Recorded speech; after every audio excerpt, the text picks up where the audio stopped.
ತುಮಕೂರು ಕಲ್ಪತರು ನಾಡು ಎಂದೇ ಕರೆಯಲ್ಪಡುವ ತುಮಕೂರಿನಲ್ಲಿ ಅನೇಕ ಪ್ರವಾಸಿ ತಾಣಗಳನ್ನು ನಾವು ನೋಡಬಹುದು. ತುಮಕೂರಿನಲ್ಲಿ ನೋಡಬಹುದಾದ ಪ್ರವಾಸಿ ತಾಣಗಳು ಆಕರ್ಷಕವಾಗಿದ್ದು ನಯನ ಮನೋಹರವಾಗಿವೆ. ಬೆಂಗಳೂರಿನಿಂದ ಸುಮಾರು 75 ಕಿಲೋಮೀಟರ್ಗಳಷ್ಟು ದೂರದಲ್ಲಿರುವ ತುಮಕೂರು ಹಲವು ಆಕರ್ಷಕ ಮನಸೂರೆಗೊಳ್ಳುವ ಪ್ರವಾಸಿ ಆಕರ್ಷಣೆಗಳನ್ನು ಹೊಂದಿರುವ ಜಿಲ್ಲೆ. ತುಮಕೂರು ನಗರವು ಜಿಲ್ಲೆಯ ಜಿಲ್ಲಾ ಕೇಂದ್ರ ಪ್ರದೇಶವಾಗಿದ್ದು ಸಾಕಷ್ಟು ಸಂಖ್ಯೆಯಲ್ಲಿ ಕೈಗಾರಿಕಾ ಪ್ರದೇಶಗಳನ್ನು ಸಹ ಒಳಗೊಂಡಿದೆ. ತುಮಕೂರು ಜಿಲ್ಲೆಯು ತನ್ನಲ್ಲಿ ಸಾಕಷ್ಟು ಪ್ರವಾಸಿ ಆಕರ್ಷಣೆಯುಳ್ಳ ಸ್ಥಳಗಳನ್ನು ಹೊಂದಿದೆ.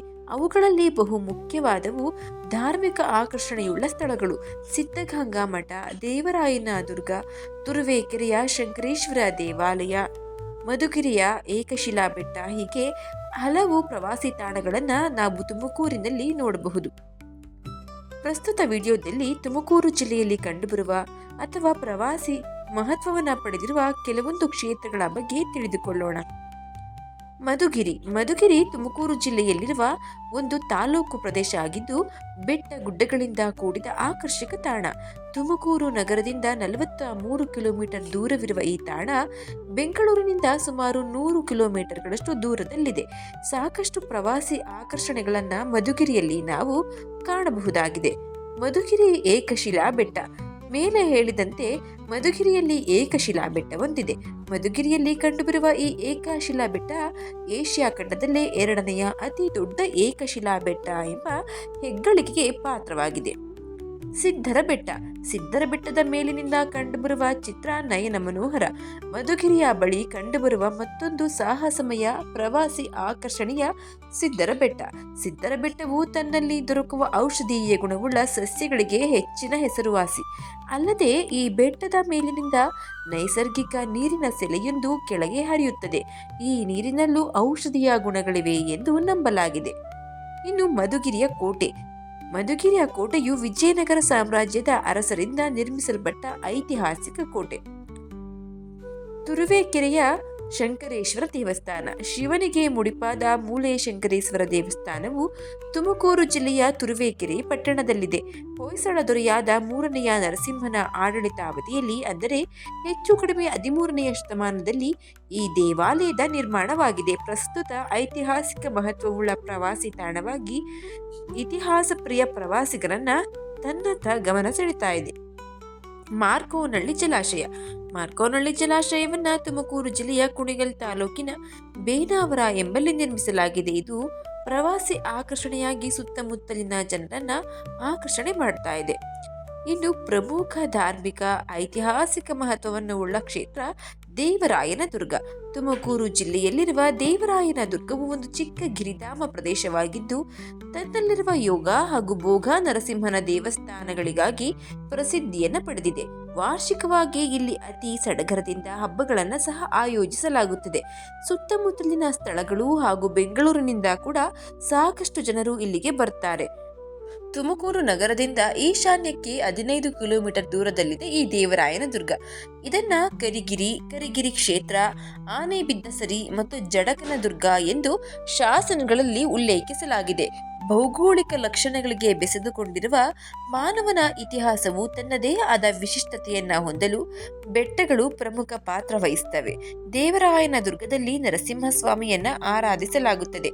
ಇಲ್ಲಿನ ದೇವಾಲಯಗಳ ಪೈಕಿ ಊರಿನ ಒಳಗಿರುವ ಭೋಗಲಕ್ಷ್ಮೀ ನರಸಿಂಹಸ್ವಾಮಿ ಮತ್ತು ಬೆಟ್ಟದ ಮೇಲ್ಭಾಗದಲ್ಲಿರುವ ಯೋಗ ಲಕ್ಷ್ಮೀ ನರಸಿಂಹಸ್ವಾಮಿ ದೇವಾಲಯಗಳು ಪ್ರಸಿದ್ಧಿಯನ್ನ ಪಡೆದಿವೆ. ಇದೊಂದು ವೈಷ್ಣವ ಧಾರ್ಮಿಕ ಕ್ಷೇತ್ರವಾಗಿದ್ದು ಸುಮಾರು 264 ಮೀಟರ್ ಎತ್ತರವಿದೆ. ಈ ಬೆಟ್ಟ ಅತ್ಯಂತ ಎತ್ತರದ ಬೆಟ್ಟಗಳಲ್ಲಿ ಒಂದಾಗಿದೆ. ಇಲ್ಲಿ ನೈಸರ್ಗಿಕ ನೀರಿನ ಚಿಲಿಮೆಯನ್ನ ನಾವು ನೋಡಬಹುದು. ಇವುಗಳನ್ನ ತೀರ್ಥಗಳೆಂದು ಹೆಸರಿಸಲಾಗಿದೆ. ಹಾಗೂ ಇಲ್ಲಿ ಪ್ರಮುಖವಾದ ಆಕರ್ಷಣೆ ನಾಮದ ಚಿಲುಮೆ ಕ್ಷೇತ್ರ. ಈ ನಾಮದ ಚಿಲುಮೆ ಕ್ಷೇತ್ರ ಒಮ್ಮೆ ರಾಮನು ವನವಾಸಕ್ಕೆಂದು ಬಂದಾಗ ಇಲ್ಲಿಗೆ ಬಂದಿದ್ದನಂತೆ. ಆ ಸಮಯದಲ್ಲಿ ರಾಮ ತನ್ನ ಹಣೆಗೆ ತಿಲಕವನ್ನ ಹಚ್ಚಿಕೊಳ್ಳಲು ನೀರು ಇಲ್ಲದಿದ್ದಾಗ ಬಂಡೆಕಲ್ಲಿಗೆ ಬಾಣವನ್ನ ಬಿಟ್ಟು ನೀರನ್ನ ತೆಗೆದನಂತೆ. ಆಗಿಂದ ಈ ತೀರ್ಥಕ್ಷೇತ್ರ ನಾಮದ ಚಿಲಿಮೆ ಎಂದು ಹೆಸರಾಯಿತು. ಈಗಲೂ ಕೂಡ ಇಲ್ಲಿ ನೀರು ಉಕ್ಕಿ ಹರಿತಾ ಇರೋದನ್ನ ನೋಡಬಹುದು. ಈ ಒಂದು ಸ್ಥಳದಲ್ಲಿ ಜಿಂಕೆಗಳ ಹಲವು ಹಿಂಡುಗಳನ್ನೇ ನಾವು ಕಾಣಬಹುದು. ಒಟ್ಟಾರೆಯಾಗಿ ದೇವರಾಯನ ದುರ್ಗ ನಮ್ಮ ಒಂದು ದಿನದ ಪ್ರವಾಸಿ ಸ್ಥಳಗಳ ಭೇಟಿಗೆ ಅತ್ಯುತ್ತಮವಾದ ಕ್ಷೇತ್ರವಾಗಿದೆ. ಇನ್ನು ಗೊರವನಹಳ್ಳಿ ಮಹಾಲಕ್ಷ್ಮಿ ದೇಗುಲ ತುಮಕೂರು ಜಿಲ್ಲೆಯ ಕೊರಟಗೆರೆ ತಾಲೂಕಿನ ಗೊರವನಹಳ್ಳಿ ವರಮಹಾಲಕ್ಷ್ಮಿ ದೇವಾಲಯ ಹೆಸರುವಾಸಿಯಾಗಿ ಭಕ್ತರನ್ನ ಹರಸ್ತಾ ಇದೆ.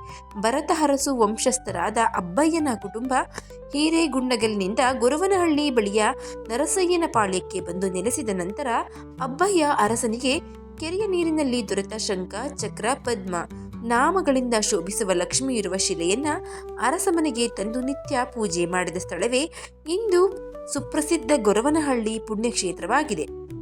ಇನ್ನು ಎಡೆಯೂರು ಶ್ರೀ ಸಿದ್ಧಲಿಂಗೇಶ್ವರ ಸ್ವಾಮಿ ದೇವಾಲಯ ಬೆಂಗಳೂರು ಹಾಸನ ರಾಷ್ಟ್ರೀಯ ಹೆದ್ದಾರಿಯಲ್ಲಿರುವ ನಾಗಿನಿ ತಟದಲ್ಲಿ ಪುರಾಣ ಪ್ರಸಿದ್ಧ ಎಡೆಯೂರು ಇದೆ. ಕುಣಿಗಲ್ನಿಂದ ಸುಮಾರು 14 ಕಿಲೋಮೀಟರ್ ದೂರದಲ್ಲಿದೆ. ವಚನಕಾರರು, ತತ್ವಜ್ಞಾನಿಗಳು, ಶಿವಯೋಗಿಗಳು, ಮಠಾಧ್ಯಕ್ಷರು ಆಗಿದ್ದ ಶ್ರೀ ಸಿದ್ಧಲಿಂಗೇಶ್ವರರ ಗದ್ದಿಗೆಯನ್ನ ಇಲ್ಲಿ ಕಾಣಬಹುದು. ಇದು ಕೂಡ ದ್ರಾವಿಡ ಶೈಲಿಯಲ್ಲಿದ್ದು ಇತ್ತೀಚೆಗೆ ನವೀಕರಣ ಮಾಡಲಾಗಿದೆ. ಇನ್ನು ಕೃಷ್ಣಮೃಗ ಸಂರಕ್ಷಿತ ವನ್ಯಧಾಮ ಕೃಷ್ಣಮೃಗ ಸಂರಕ್ಷಣಾ ವನ್ಯಧಾಮ ತುಮಕೂರು ಜಿಲ್ಲೆ ಮಧುಗಿರಿ ತಾಲೂಕಿನ ಮೈದನಹಳ್ಳಿಯಲ್ಲಿದೆ. ಜಯಮಂಗಲಿ ಕೃಷ್ಣಮೃಗ ಸಂರಕ್ಷಿತ ವನ್ಯಧಾಮದ ವ್ಯಾಪ್ತಿಯಲ್ಲಿ 400ರಿಂದ 450ಕ್ಕೂ ಅಧಿಕ ಕೃಷ್ಣಮೃಗಗಳನ್ನು ಕಾಣಬಹುದು. ಹುಲ್ಲುಗಾವಲಿನಿಂದ ಕೂಡಿರುವ ಈ ಪ್ರದೇಶ ಸುಮಾರು 323 ಹೆಕ್ಟೇರ್ ಪ್ರದೇಶದಲ್ಲಿದೆ. ರಾಜ್ಯದಲ್ಲಿ ಹಾವೇರಿ ಜಿಲ್ಲೆಯ ರಾಣಿಬೆನ್ನೂರಿನಲ್ಲಿರುವ ಕೃಷ್ಣಮೃಗ ಅಭಯಾರಣ್ಯ ಹೊರತುಪಡಿಸಿದರೆ ಜಯಮಂಗಲಿ ಕೃಷ್ಣಮೃಗ ಸಂರಕ್ಷಣಾ ವನ್ಯಧಾಮ 2ನೇ ಸ್ಥಳದಲ್ಲಿದೆ. ಇದು ತುಮಕೂರು ಪ್ರವಾಸಿ ತಾಣಗಳ ಪಟ್ಟಿ. ಈ ಮಾಹಿತಿ ನಿಮ್ಗೆ ಇಷ್ಟ ಆಗಿದ್ರೆ ದಯವಿಟ್ಟು ಶೇರ್ ಮಾಡಿ, ಲೈಕ್ ಮಾಡಿ. ವಿಡಿಯೋದ ಬಗ್ಗೆ ನಿಮ್ಮ ಅನಿಸಿಕೆ, ಅಭಿಪ್ರಾಯವನ್ನ ಕಾಮೆಂಟ್ ಬಾಕ್ಸ್ನಲ್ಲಿ ತಿಳಿಸಿ. ಚಾನಲ್ನ ಇನ್ನು ಸಬ್ಸ್ಕ್ರೈಬ್ ಮಾಡ್ಕೊಂಡೇ ನೋಡ್ತಾ ಇದ್ರೆ ದಯವಿಟ್ಟು ಸಬ್ಸ್ಕ್ರೈಬ್ ಮಾಡಿಕೊಂಡು ನೋಡಿ. ಧನ್ಯವಾದಗಳು.